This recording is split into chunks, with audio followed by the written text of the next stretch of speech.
Assalamualaikum warahmatullahi wabarakatuh. Bertemu lagi dengan channel CC Karoliani. Kali ini kita akan membahas 3 soal PPPK Guru 2021, yaitu 1 contoh soal teknis, 2 contoh soal manajerial, 3 contoh soal sosiokultural.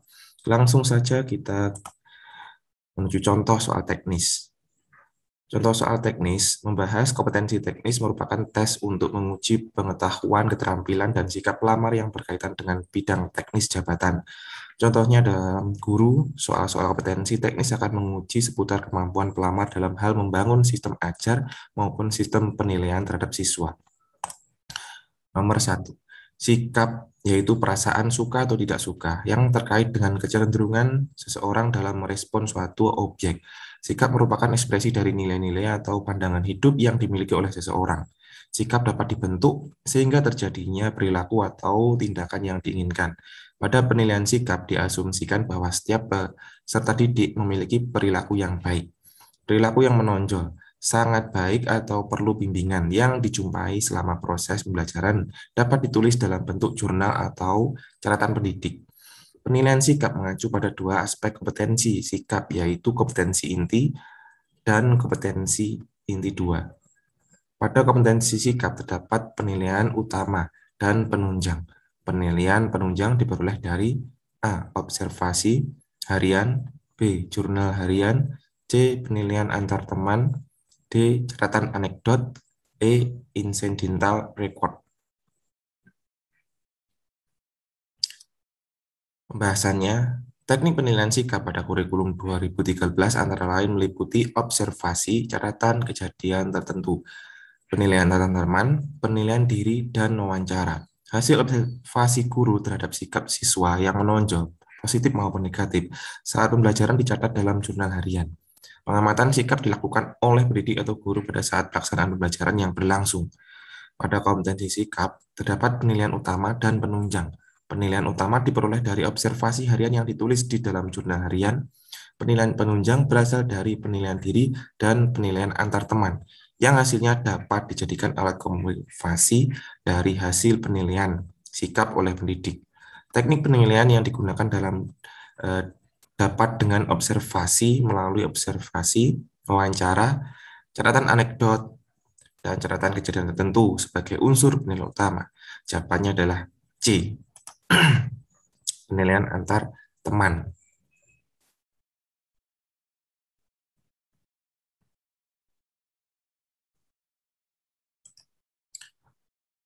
Nomor 2. Penilaian dilaksanakan melalui 3 pendekatan, yaitu Assessment of Learning, penilaian akhir pembelajaran, Assessment of for Learning, penilaian untuk pembelajaran, dan Assessment as Learning, penilaian sebagai pembelajaran. Berikut ini pernyataan yang tepat mengenai pendekatan penilaian adalah A. Assessment of Learning merupakan penilaian yang dilaksanakan saat proses pembelajaran. B. Ulangan akhir semester, ujian sekolah, dan ujian nasional merupakan contoh Assessment for Learning. C. Assessment for Learning merupakan penilaian yang dilaksanakan setelah proses pembelajaran selesai. D. Tugas-tugas di kelas, presentasi, dan kuis merupakan contoh Assessment as Learning. E. Dalam Assessment as Learning, peserta didik juga dapat dilibatkan dalam merumuskan prosedur penilaian.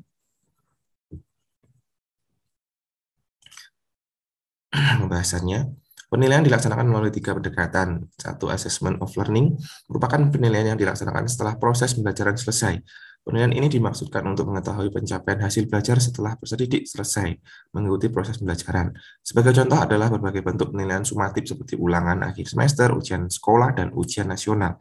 2. Assessment for Learning dilakukan selama proses pembelajaran berlangsung dan digunakan sebagai dasar untuk melakukan perbaikan proses belajar mengajar, sehingga guru dapat memberikan umpan balik terhadap proses belajar peserta didik, memantau kemajuan dan menentukan kemajuan belajarnya, dan bagi guru Assessment for Learning dapat digunakan sebagai umpan balik untuk meningkatkan kinerjanya.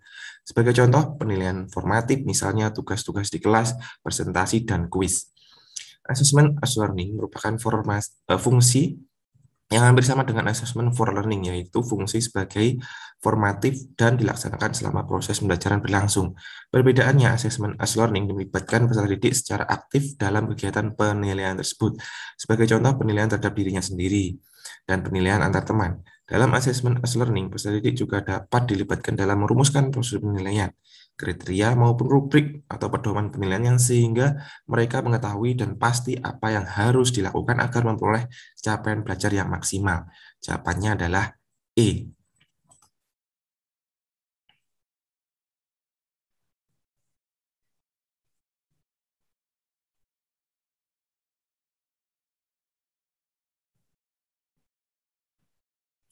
Nomor 3, bagi peserta didik yang belum mencapai KKM, maka diberlakukan untuknya program remedial. Pembelajaran remedial merupakan kebutuhan atau hak peserta didik. Dalam pembelajaran remedial digunakan metode yang bervariasi yang disesuaikan dengan A. Nilai kognitif pembelajaran, B. Sikap peserta didik dalam pembelajaran, C. Kriteria lulusan minimal, D. Kesulitan belajar peserta didik, E. Metode pembelajaran. Bagi peserta didik yang belum mencapai KKM, maka diberlakukan untuknya program remedial. Pembelajaran remedial merupakan kebutuhan atau hak peserta didik dan pendidik berusaha membantu kesulitan belajar di hadapan yang dihadapi siswa. Dalam pembelajaran remedial digunakan metode yang bervariasi sesuai dengan kesulitan belajar yang dihadapi peserta didik. Selain itu, media yang digunakan agar dapat dipersiapkan dengan baik agar peserta didik menjadi lebih mudah memahami dari KD yang dianggap sulit dipahami. Pembelajaran remedial merupakan kelanjutan dari pembelajaran biasa atau reguler di kelas. Dan peserta didik yang masuk dalam kelompok ini adalah peserta didik yang belum tuntas belajar karena teridentifikasi mengalami kesulitan belajar. Kesulitan belajar yang dialami peserta didik berbeda tingkatannya, ada yang tingkat tinggi, sedang, dan rendah. Dan tujuan pembelajaran remedial adalah membantu mengatasi kesulitan belajar peserta didik melalui perlakuan pengajaran. Jadi jawabannya adalah D.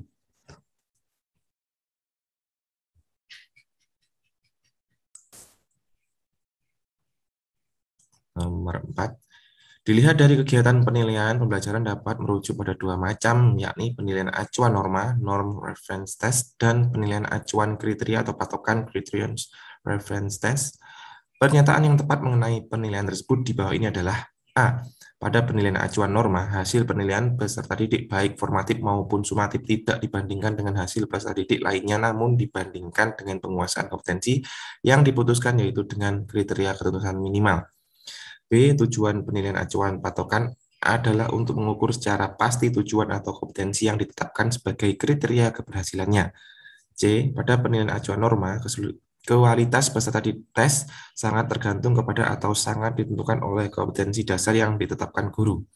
D. Penilaian acuan norma disebut juga dengan penilaian beracuan kompetensi dalam penentuan nilai menggunakan standar relatif. Pada penilaian acuan patokan perlu menghitung standar deviasi atau simpangan baku. Pembahasannya, penilaian acuan patokan. Penilaian acuan patokan dalam penentuan penilaian menggunakan standar mutlak atau standar absolut atau mengacu pada kriteria atau patokan. Berarti jika menggunakan acuan tersebut, maka Anda harus membandingkan hasil yang diperoleh peserta didik dengan sebuah patokan atau kriteria yang secara absolut atau mutlak telah ditetapkan oleh guru. Hasil penilaian peserta didik, baik formatif maupun sumatif, tidak dibandingkan dengan hasil peserta didik lainnya, namun dibandingkan dengan penguasaan kompetensi yang diputuskan, yaitu dengan kriteria ketuntasan minimal. 2. Penilaian acuan norma. Penilaian acuan norma atau dikenal dengan penilaian beracuan kelompok dalam penentuan nilai menggunakan standar relatif. Dalam penentuan nilai hasil tes, skor mentah hasil tes peserta didik dibandingkan dengan skor mentah yang dicapai oleh peserta didik lainnya dalam satu kelompok. Berarti kualitas peserta tes sangat tergantung kepada atau sangat ditentukan oleh kualitas kelompoknya. Maka akan dapat terjadi peserta tes yang sebenarnya pada kelompok 1 tergolong hebat karena keberhasilan meraih skor tes yang tinggi sehingga ia tergolong dalam kategori tester yang pandai. Jika dimasukkan dalam kelompok 2 ternyata hanya termasuk kelompok sedang atau cukup kualitasnya. Jadi kedudukan tester dimaksudkan bersifat relatif. Jawabannya adalah B.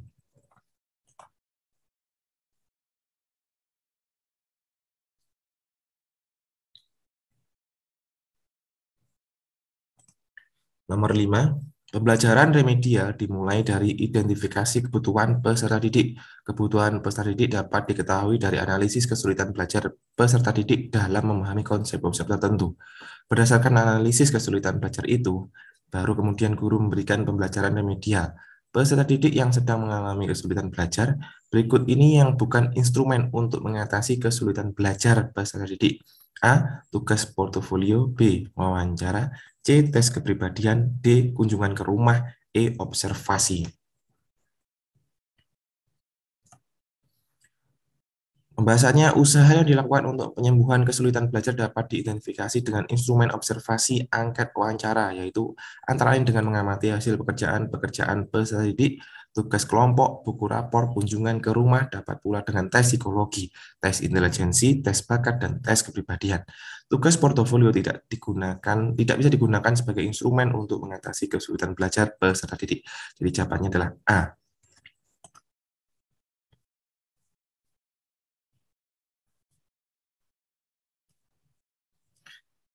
Baiklah, lanjut kita menuju contoh soal manajerial.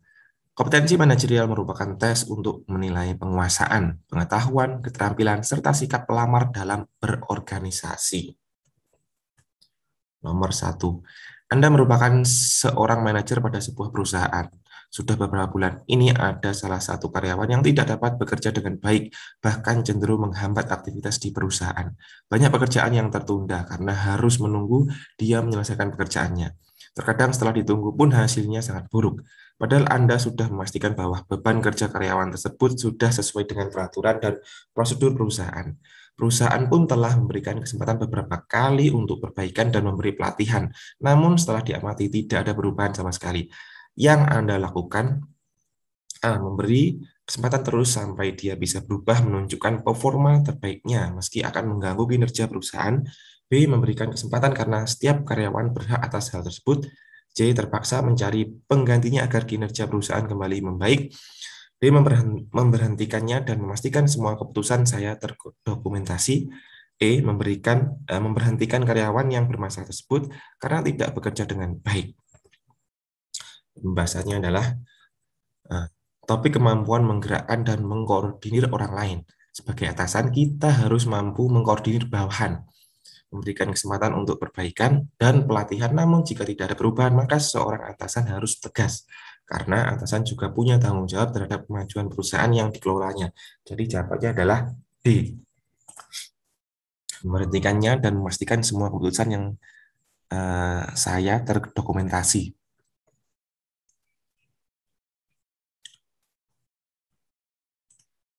Nomor selanjutnya. Di divisi tempat Anda bekerja sedang terjadi sebuah masalah yang dapat mempengaruhi kinerja karyawan dalam menyelesaikan tugasnya. Anda sebagai atasan sudah mencoba untuk berpikir dan memandang masalah tersebut secara objektif dan menganalisis setiap karyawan yang dapat terpengaruh atas masalah tersebut. Kemudian yang Anda lakukan adalah A. Meminta mereka untuk berpartisipasi lebih baik lagi dan patuh terhadap semua kebijakan yang akan diambil. B. Menyuruh mereka mematuhi semua kebijakan dan meminta penyelesaian dari masalah tersebut. C. Meminta masukan dari mereka dan membuat keputusan secepatnya agar dipatuhi semua karyawan divisi. D. Membuat keputusan secepatnya dan memberitahu karyawan divisi akan hal tersebut agar tidak kaget. E. Meminta masukan dari mereka, melakukan revisi seperlunya, dan kemudian mengajak mereka turut mengimplementasikan secara rencana yang telah disepakati bersama. Pembahasannya, topik kemampuan menggerakkan dan mengkoordinir orang lain. Sebagai atasan harus melibatkan bawahan, tetapi keputusan tetap ada di tangan kita. Memberikan pemahaman dan bagian dari kelompok, kita harus saling terbuka, saling bertanggung jawab, dan memiliki kesadaran serta selalu mengkomunikasikan setiap ada permasalahan. Jawabannya adalah E. Meminta masukan dari mereka, melakukan revisi seperlunya, dan kemudian mengajak mereka turut mengimplementasikan rencana yang telah disepakati bersama.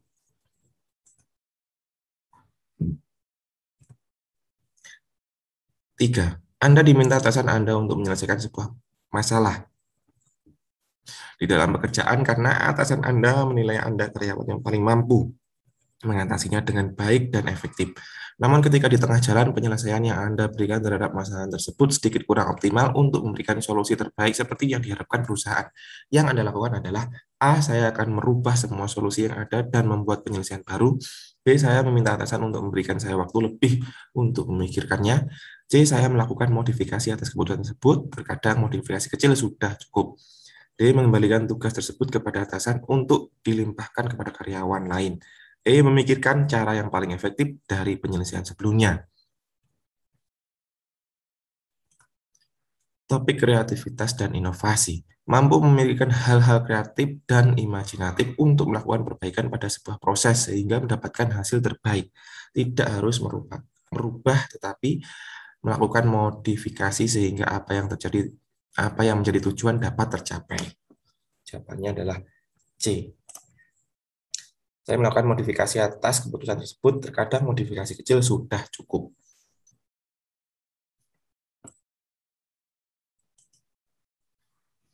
4. Beberapa hari terakhir ini di kantor Anda sedang disibukkan dengan banyaknya deadline pekerjaan yang harus diselesaikan secepatnya, sehingga setiap komponen perusahaan diminta untuk memberikan kemampuan terbaiknya bagi perusahaan, karena jika ada pekerjaan yang tertunda akan berpengaruh terhadap produktivitas kerja.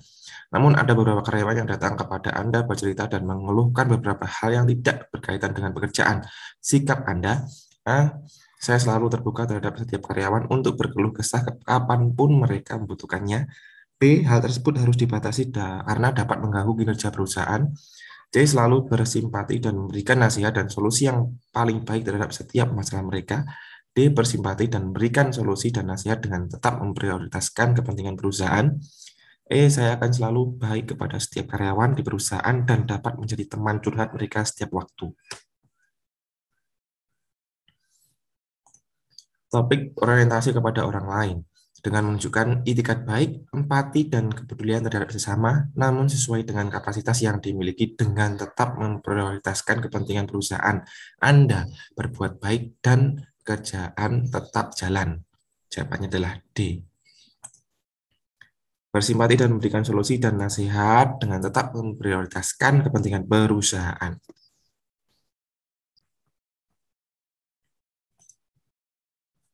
5. Anda telah bekerja sesuai dengan SOP yang perusahaan berikan kepada setiap karyawan dengan jelas. Sudah terdokumentasi sebagai panduan bagi setiap karyawan dalam bekerja dan setelah menerapkannya setiap hari dengan baik. Namun terkadang ada kondisi di mana sebuah masalah yang timbul tidak dijelaskan, bahkan tidak ada di dalam SOP yang perusahaan berikan. Yang Anda lakukan adalah A. Tetap mengikuti SOP yang ada meskipun pekerjaan selesai jadi sangat lama dan mengganggu kinerja. B. Meminta bantuan kepada rekan karyawan yang lain untuk dicarikan solusi terbaik. C. Melihat dari kondisi yang ada dan saya sesuai dengan misi perusahaan agar pekerjaan cepat terselesaikan. D. Menyuruh atasan untuk mereview kembali SOP yang ada agar karyawan dapat bekerja dengan baik. E. Memikirkan penyelesaian yang sekiranya cocok dan bisa saya kerjakan sesuai kemampuan saya dan misi perusahaan.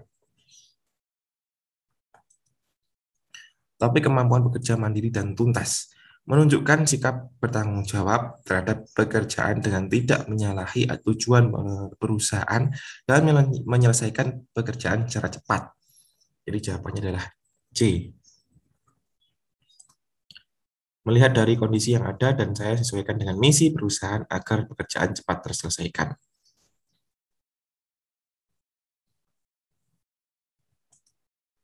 Baik, sekarang kita menuju soal sosiokultural.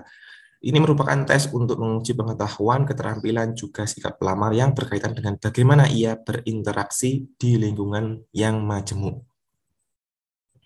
Nomor 1. Siska adalah seorang mahasiswi kedokteran di salah satu universitas terkenal di Indonesia. Di tengah perkuliahan, dia mengalami depresi berat karena kedua orang tuanya meninggal dunia akibat kecelakaan, sehingga dia berobat sampai sembuh dan dapat menyelesaikan kuliahnya. Setelah selesai kuliah, dia ingin melanjutkan sekolah spesialis, tetapi ditolak oleh panitia seleksi karena ada riwayat gangguan kejiwaan tersebut. Menurut Anda, tindakan panitia seleksi itu sangat tepat karena jika sewaktu-waktu gangguan jiwanya kambuh bisa membahayakan pasien. B. Tidak tepat karena melanggar HAM. C. Seharusnya diterima saja karena dia sudah sembuh dan tidak akan berpengaruh apa-apa. D. Seharusnya panitia seleksi memberi kesempatan pada Siska. E. Tepat karena orang dengan riwayat gangguan jiwa bisa meresahkan. Bahasanya, kompetensi sosiokultural dibedakan menjadi beberapa level. Untuk level 1, kompetensi sosiokultural yaitu paham dalam mengembangkan dan dibagi menjadi 3. Memahami, menerima, dan peka. Terbuka dan bisa belajar, bisa bekerja sama. Untuk soal ini, Siska harusnya bisa memahami, menerima, dan peka. Seharusnya diterima saja karena dia sudah sembuh dan tidak akan berpengaruh apa-apa. Jadi jawabannya adalah C. Seharusnya diterima saja karena dia sudah sembuh dan tidak akan berpengaruh apa-apa.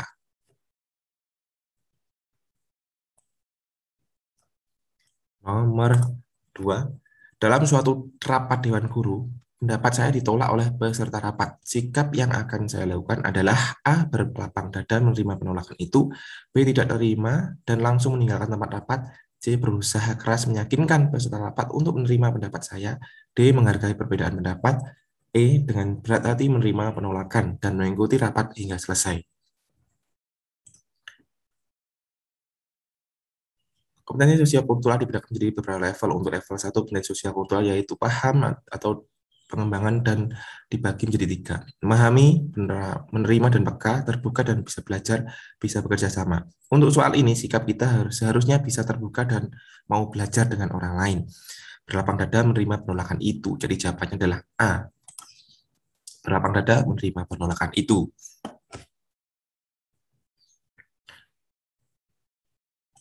Nomor 3, setiap tahun atasanmu mengajukan cuti untuk kegiatan keagamaan dan melimpahkan pekerjaannya kepada Anda. Bagaimanakah sikap Anda? A. Menanyakan kepada bagian kepegawaian apakah pelimpahan pekerjaan atasan menjadi keharusan untuk Anda laksanakan. B. Menanyakan kepada atasan tentang kegiatan keagamaan tersebut dan mengucapkan selamat melaksanakan aktivitas ibadah. C. Bertanya kepada rekan-rekan dan mencari literatur tentang kegiatan keagamaan yang atasan laksanakan. D. Biasa saja karena atasan biasa begitu. E. Membantu pekerjaan atasan tersebut karena bisa jadi Anda saat cuti juga melimpahkan pekerjaan kepada atasan Anda. Kompetensi sosial kultural dibagi menjadi beberapa level. Untuk level 1, kompetensi sosial kultural yaitu paham dalam mengembangkan dan dibagi menjadi 3. Memahami, menerima, dan peka, terbuka, dan bisa belajar, bisa bekerja sama. Untuk soal ini, sikap kita seharusnya bisa bekerja sama dengan orang lain, membantu pekerjaan atasan tersebut karena bisa jadi Anda saat cuti juga melimpahkan pekerjaan kepada atasan Anda. Jadi jawabannya adalah E.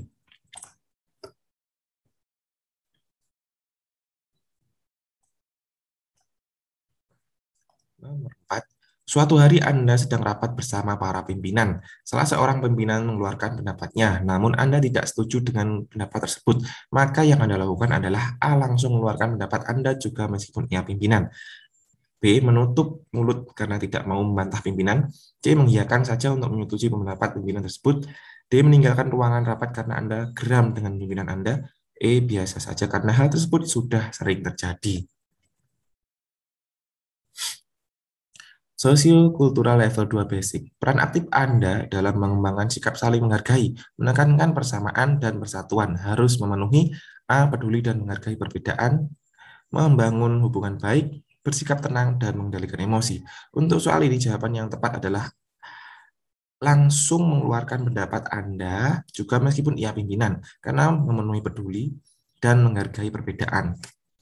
Jawabannya adalah langsung mengeluarkan pendapat Anda juga meskipun ia pimpinan.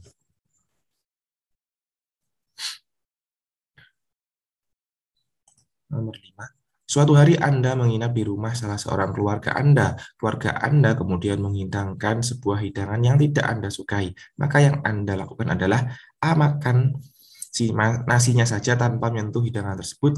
B. Makan saja untuk menghormati tuan rumah. C. Mengatakan bahwa Anda sudah kenyang. D. Tidak memakan makanan yang ada. E. Jujur dan tidak mau makan.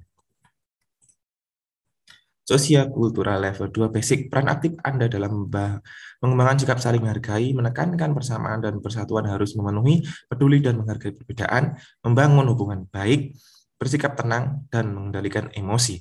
Untuk soal ini, jawaban yang tepat adalah yang B. Makan saja untuk menghormati tuan rumah karena memenuhi karakter membangun hubungan baik.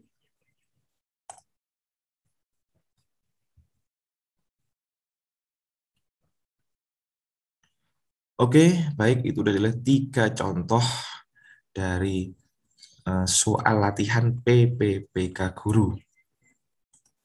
Yaitu 1 contoh soal teknis, 2 contoh soal manajerial, 3 contoh soal sosiokultural. Baiklah, sampai di sini dulu video kali ini. Semoga bermanfaat dan tetap semangat untuk menyongsong tes PPK Guru tahap kedua. Baik, saya akhiri. Wassalamualaikum warahmatullahi wabarakatuh.